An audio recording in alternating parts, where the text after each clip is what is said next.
In this video, we're going to be looking at painting simple sort of rocks realistically, and a bit of a painting mountains as well. So I'm just going to fly through the materials that I use. That's a 1-inch hake brush, nice and easy to use. And then I've got my Squirrel mop. You can see this is one of the larger Squirrel mops that I've got. And then I've got this Isobay smaller mop brush, which I'll be using in this painting. And I'll be using I may use the liner brush. This is size 2, I believe, liner brush. It's a really nice brush for branches, trees, grasses, that sort of thing. And then these are the brushes altogether. These are the ones that I like to use, and I use mostly on all of my videos, most of my paintings. These are the sort of go-to brushes. There's also a bigger hake brush that I do use. I think this will be the size 2. It's a 2-inch hake brush, and they're quite cheap to pick up.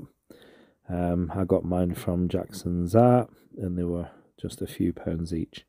So this is the butcher's tray that I'll be using for this, and in the tray these are the Jackson's professional watercolors.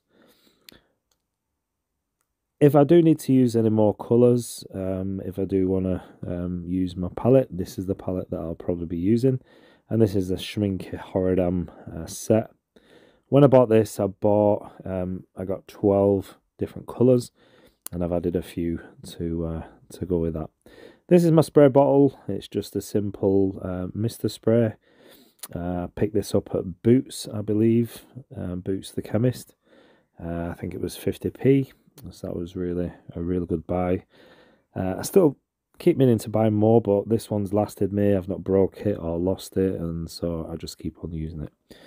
The paper I'm using today is actually Jackson's 140-pound cold press, and I've got that, and I've got that just taped to my board, and my board's just about 45-degree angle. So to start this scene, I'm just gonna, you can see me covering the paper with plenty of water, and I'm using my hake brush to do this. Again, this is the 1-inch hake brush. So I'm just going on, just being quite generous with the water, just making sure that goes everywhere. I want a nice sort of, as I put the paint on, I want it to be quite muted at first. This is just, the first layers is just a backdrop, sort of a setting. It's like setting the stage to a scene. You want the sort of, the scene setting, and I want to do this by just adding plenty of water and letting the colours softly mix and be sort of muted. So this this is the sky area. So I'm just introducing a bit of yellow ochre to this. The first colour was a bit of French ultramarine and Payne's grey, tiny bit of red, and just mixing around in the colours. You can see with the butcher's tray you can't get clean colours. They just sort of all start merging together and making a bit of a mess, but they're quite nice to use with the hake brush, so that's why I decided to do that. So just popping in a bit of my mountains for the distance, the background sort of mountains. So just planning out really the mountain, the horizon line with the peaks of the mountain. That's the word, I couldn't think of the word, peaks of the mountains. And so I'm just laying the paint that way, and then I'll just start introducing a little bit more colour and a little bit more darks. So the very top, the very peaks of the mountains can be the distant mountains, and then as I come down I'll start introducing, as you can see, just a few more different colours into the mountains. Gives a little bit more interest. You can see just touching in some yellow ochre, a bit of raw sienna, just bits of green and yellow, and all these nice colours that you just start popping on the paper. and just letting those, because the paper's still wet, they just start mixing together naturally, so you get these nice diffused sort of look. And then anything that you want highlights, these are the sort of colours that shine through. With it being a transparent medium, these colours will be the ones that show through the next sort of layers. So I hope that makes sense. This is a really nice way to create realistic looking mountains, and later on I'll be scraping rocks and things like that. So I'm just going to show you how to make realistic mountains and rocks. And if you do like this video, then please do give us a thumbs up. I do appreciate that. And if you've got any comments, then leave them in the comment section. If you're not subscribed, then please do consider subscribing. I do aim to put out weekly content, mostly on a Monday. So if you are new, then just please do subscribe. Hit the notification bell, and so then you'll get notified every time I upload any more content similar to this. And I do have quite a lot of different videos, especially for beginners. So do check that out. So I'm just adding a little bit more darks into the sky. You can see I'm not really fussed about detail or being precise, using the spray bottle though, just to soften up those dark colours in the sky.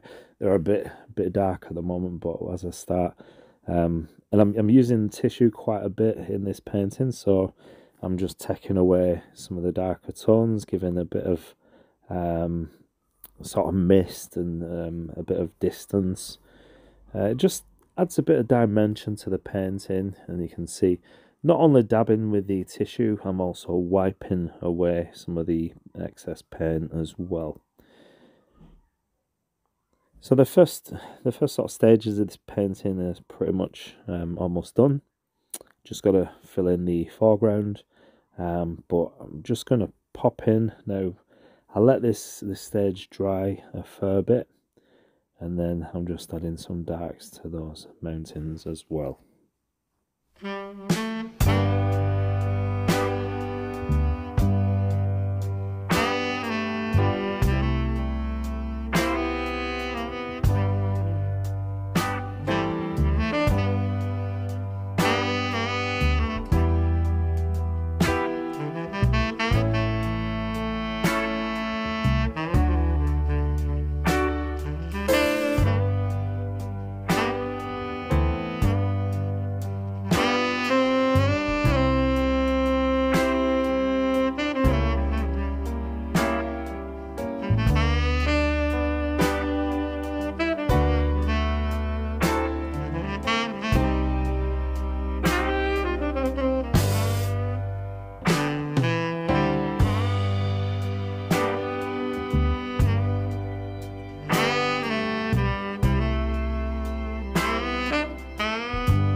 I've nearly done the first sort of stages of this painting. Just covering now the foreground, so I will be scraping out some rocks in this sort of area. So if you've not seen that done before, it really is quite interesting, and you can really make some nice realistic marks, some realistic rocks and shapes, which are really quite simple to do. I'm just taking out some more of the pigment using the tissue. Don't usually do this so much in any of my paintings, but it's nice to do. You're almost sculpting the painting as you go along, and it gives its own sort of unique sort of look. There are little tiny bits, I don't know if you can see those on the paper, but I will wipe that off. Don't worry about that too much. If you do get that, it will come off when the paper's dry. So just now going in with some more darks. I'm just going in really just to define and shape some of those mountains. it also helps to give depth to the painting. So anything you want to sort of come forward, if it's anything in the foreground or mid foreground, then you can add darker paint and that'll throw everything else that's paler. You can see the mountains above that. It throws them right back into the distance, and therefore it creates a nice depth in your painting. So you can see I'm just introducing some more colours now to this. I don't want one flat boring colour, so as I'm painting I'll just start injecting different colours. Gives it more interest, and it helps it look like you're coming down the mountain. There's greenery and sort of plantation as you get lower, and just all sorts of things like that. It just makes it miles more interesting to look at. And like I said, I will be scraping out as well, just some highlights here and there, and just add some nice textures. So this scene is going to be quite a rugged landscape, almost like a Scottish scene, or we live not far from Cumbria, the Lake District. You get many different places similar to this, and so you could it's been inspired by sort of places like that, although I've not really got any reference to go by. I just painting this off the cuff. And I can see with the bit of a card, this is actually an old credit card that I had. Snap that up, and I'm just using the edge just to scrape out some rocks. But you can use any sort of card, it don't really matter, just anything with I guess something plastic with an edge to it. You can scrape out some rocks with this. So you can use any sort of card, it doesn't really matter, or any sort of item. But these sort of cards are quite handy to use. So if you got any, I can't remember what they call it, like club card, you can get those little ones that you pop on your key rings, things like that. They're quite good to use. So you can see the effect that gives this painting. Don't forget to give me a thumbs up, and do leave a comment. Have you tried this technique? Do you like scraping out rocks in your landscape painting? Do let me know how you find this. Let me know what you use. I know one of my videos quite recently, I did use a peg. It didn't really work very well, so I did revert back to using the plastic card, which I'm using now. So if you do have a card, you can just cut it up. You can have 3 or 4 different sort of sizes, different shapes of card, and just see what sort of marks those make as you have different shapes, different sizes. It's quite nice to work with. So you can see things are sort of taking shape now, and as I've scraped out some rocks, I just want to go in, and normally what I do is just add some darker tones by the highlights, and that really does make the rocks pop. And this is good, especially if the rocks are in the foreground, if they're quite close to, if you were standing there, if they were quite close to you, then you want those to sort of be more defined, a bit more sharp, and a bit more sort of contrast. And it gives a nice sort of opening to the painting itself. And you can see the bits of detail that are coming through on the mountains as well.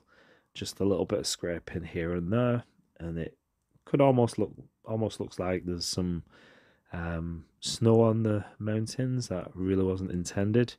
I just wanted to scrape out some highlights, but that could translate as well into snow. So if you want a snow scene and mountains with snow, then scraping is a really nice technique to use.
So just taking a closer look at this painting, honestly half the things that are in this painting wasn't intentional. You just do the technique and then just whatever turns out, turns out. But I'm quite happy with this one. It looks quite unique. There's a lot of interesting marks in that. Hope you like this one. Please do give us a thumbs up. Thanks for watching, and I'll see you in the next video.